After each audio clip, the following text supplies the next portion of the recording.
El campo es formador.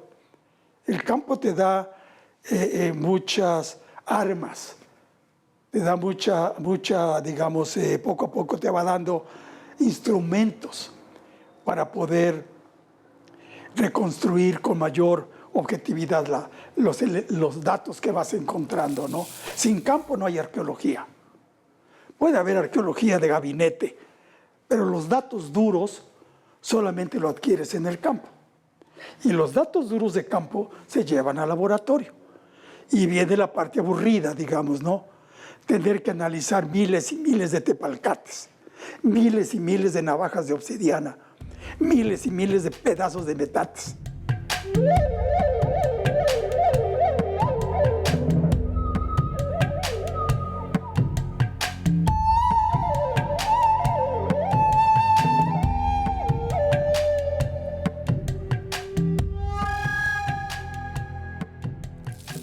He dicho alguna vez que el arqueólogo es como el detective del pasado. Desde el momento que está en campo, su excavación es una escena del crimen, ¿sí? Por decirlo de algún modo. Pues nosotros también excavamos de ese modo. Vamos recolectando y vamos tomando el dato de dónde apareció un objeto, qué tan cerca estaba del otro, dónde apareció restos de barro quemado, ¿sí? Donde apareció el entierro, donde estaba el muro de una casa. Y con eso vamos reconstruyendo los hechos. Y eso es bien bonito, porque te va haciendo pensar, te va recreando tu imaginación. Y el arqueólogo tiene que hacer primero eso, ¿no?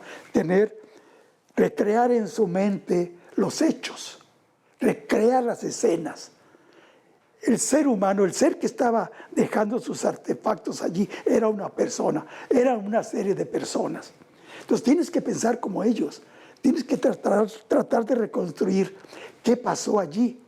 Pero es todo un proceso, no es una enchilada, es todo un proceso que lo vas haciendo, que te va la mente construyendo, ¿no? Hasta plasmarlo en tus escritos. Eso es lo más trabajoso. El arqueólogo tiene que aprender a escribir. Un arqueólogo que no escribe, ¿cómo platica de sus hallazgos?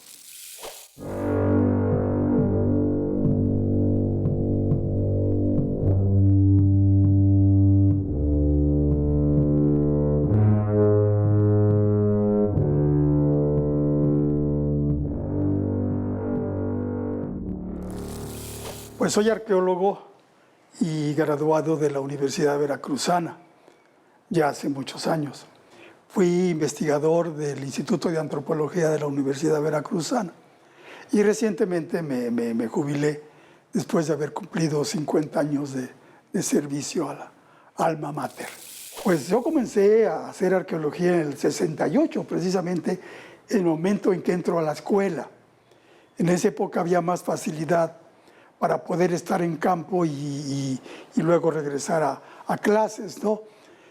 Y pues, si mal no recuerdo, mi primera experiencia fue con el maestro Ramón Arellanos, en el 68, en el proyecto de las higueras. Pues me tocó el descubrimiento de las pinturas murales, ¿no?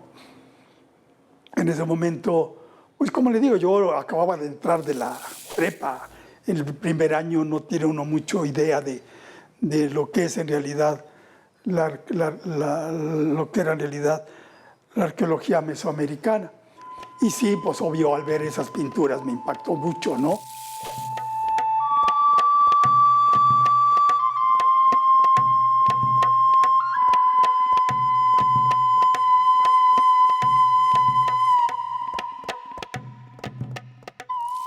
Pues después yo creo que el otro proyecto que marcó parte de mi vida también, o gran parte de mi vida, fue ser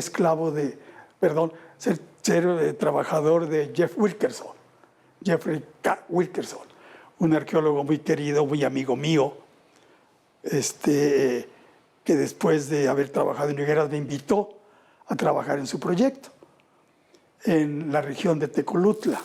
En esa época los estudiantes éramos peones. Y así aprendí a excavar, a pico y pala, o con cucharilla y con brocha, ¿no? Como fuera, como fuera el hallazgo y como lo ameritaba el descubrimiento que íbamos haciendo, ¿no? Pero sí fue un trabajo duro, lo recuerdo con cariño, pero también, digamos que sí fue interesante haber estado con él durante varios años. Lo más importante del trabajo con Jeff fue que uno de los primeros sitios en la costa del Golfo que pudimos, y digo pudimos porque le ayudé mucho, ¿no? Y trabajé con él en la cerámica, en el laboratorio por muchos años. Logramos establecer la primera secuencia cronológica, la más larga que se conoce hasta la fecha en la costa del Golfo. Y eso quiere decir que hablamos desde el año 5000 antes de Cristo hasta la época actual, ¿no? Entonces eso es un aporte muy importante para la arqueología de Veracruz. Y de hallazgos particulares que a mí me tocó fue el descubrimiento de una palma muy bonita que está aquí en bodega, está aquí en exhibición en una de las salas, que es una ave que tiene los ojos de obsidiana y un yugo, asociado a un yugo también. Fueron pues uno de mis primeros, digamos, de los hallazgos que participé. Después de trabajar con Jeff, hubo la oportunidad de colaborar con don Francisco Beberido, con el maestro Francisco Beberido, otra autoridad en nuestra casa de estudios, ¿no? La idea era tratar de localizar los yacimientos olmecas en la región de los Tuxtlas. Robert Squire, era el codirector de este proyecto y don Paco era el otro director. Y entonces, bueno, fueron varios años de trabajar con ellos y pues me tocó parte del descubrimiento de la cabezota que está ahí en el parque en Santiago Tuxtla, de la más grande hasta ahorita conocida, y estaban descubriéndola cuando yo me integré al proyecto. Y me tocó hacer trabajos de excavación en Tres Zapotes, en un sitio cercano a Santiago que se llama El Picayo, y en Matacapa. 3 sitios que marcarían también para mí un hiatus, un momento en mi vida, porque gracias a ese proyecto y a esa oportunidad que me rindiera don Paco, pues pude después estudiar los materiales de estos 3 sitios, de Tres Zapotes, El Picayo y Matacapan, y que pues sería el motivo de mi tesis profesional.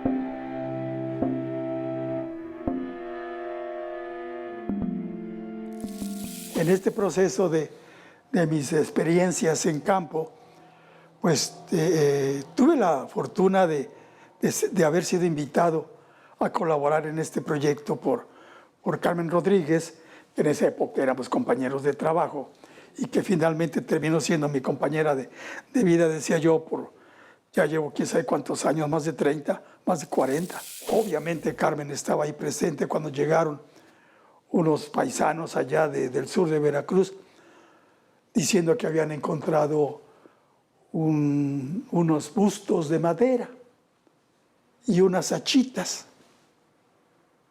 Y ya habían ido una ocasión anterior y los arqueólogos que habían escuchado no les creyeron. ¿Cómo?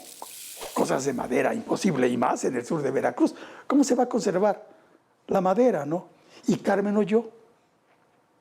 Dijo, está muy raro, pues tenemos que ir a checar. Y bueno, cuando llegamos allá, fue una odisea en realidad, ¿no? Platicar toda esta aventura, que fue una verdadera aventura. Yo ni nos imaginábamos en dónde estaba el manatí, ¿no?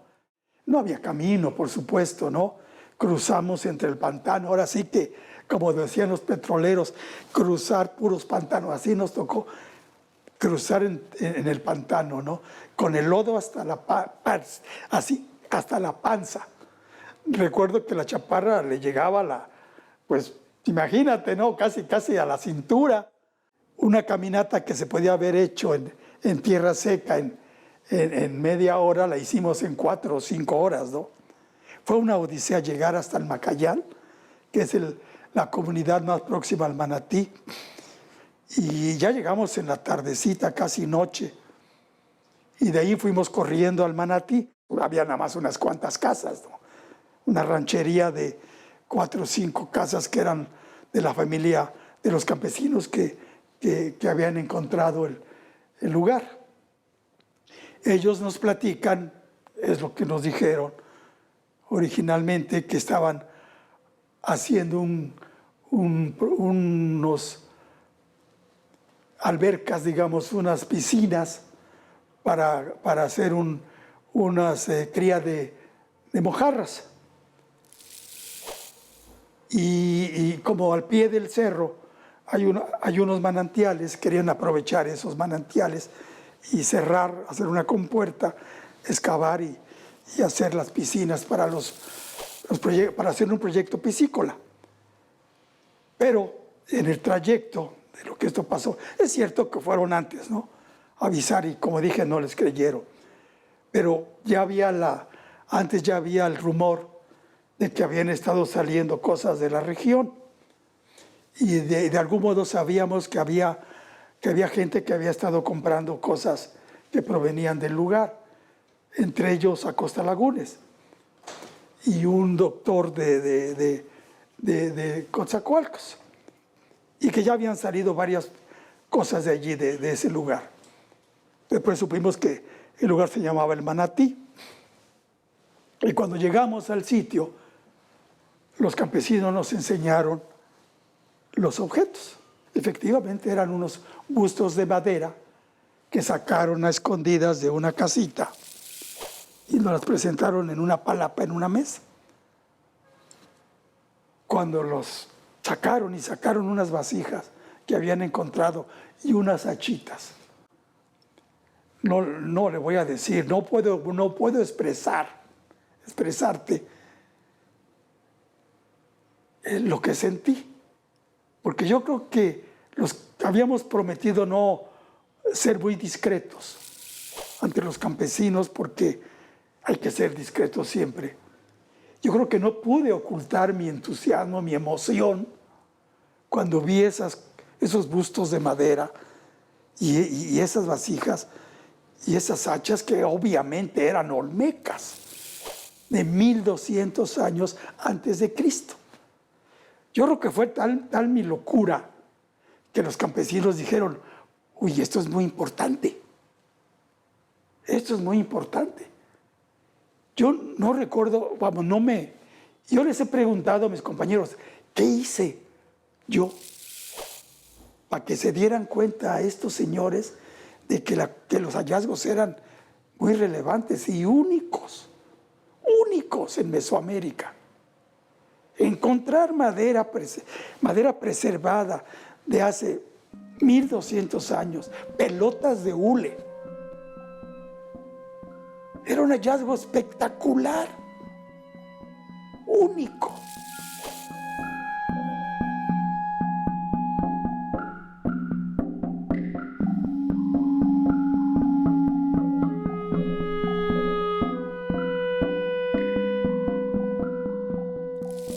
Cuando llegamos nosotros con las esculturas a Churubusco, no tenían ninguna experiencia de trabajar madera húmeda.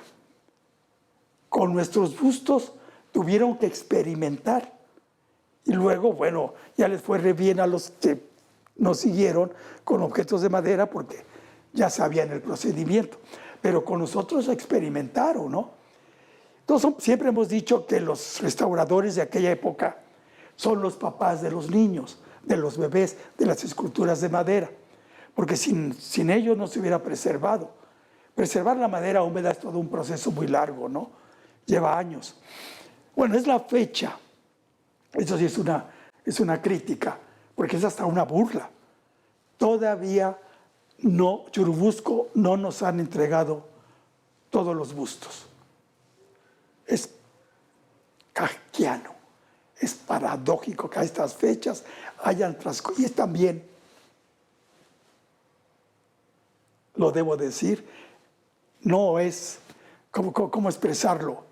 Ni encuentro las palabras para decir que no encuentro explicación para el hecho de que todavía hasta hoy no hayan terminado el proceso de restauración de los objetos de madera del Manatí.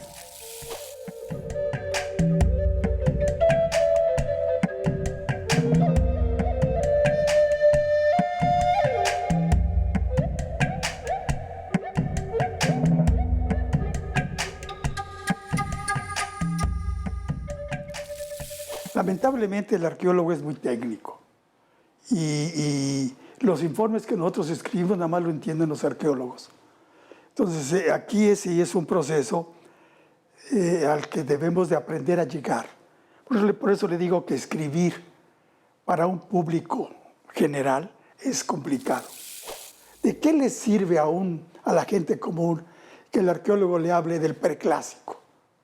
¿Qué es eso? O del clásico. ¿Para qué me sirve? ¿Para qué le sirve el arqueólogo? ¿Para qué le sirve saber que tenemos Tajines? ¿Para qué le sirve saber que tenemos Teotihuacán? ¿Qué gana con eso? ¿Cuál es el camino? Para enseñar una historia en la que el niño comprenda lo que es el pasado. ¿Y para qué le va a servir? A la gente le impacta. Pero si no le explicas su historia, si no le explicas cómo fue ese proceso, si no le narras su pasado, ¿cómo va a lograr una identidad con el presente? Que la arqueología no son hallazgos, que el arqueólogo no vive del hallazgo, no vive no debe estar buscando objetos, debe buscar datos. Y los datos son desde un tepalcate hasta un monumento. Y es más importante el tepalcate de contexto que un monumento sin contexto, por muy bello que sea. No va a dejar de ser una obra de arte, nada más. Entonces el contexto, la búsqueda del contexto para un arqueólogo es primordial, es básica, ¿sí? Entonces no puede... Porque ahora, bueno, todos los arqueólogos queremos ser famosos, por supuesto, ¿no? Y andamos en busca de la fama. Pero es un error. La fama no llega por el encuentro fortuito de un objeto. Yo tuve la fortuna de encontrar cosas maravillosas, ¿sí? Pero eso no es la arqueología, ¿sí? La arqueología son los tepalcates, miles de tepalcates en las mesas, los fragmentos de obsidiana y los metates. Esa es la verdadera arqueología. Es básico la lectura. Para ser arqueólogo tiene que estar al día, de preferencia prepararse en el inglés, porque bueno, si no sabes hablar inglés o no sabes escribir, no sabes leerlo, pues vas a perder mucha información, ¿no?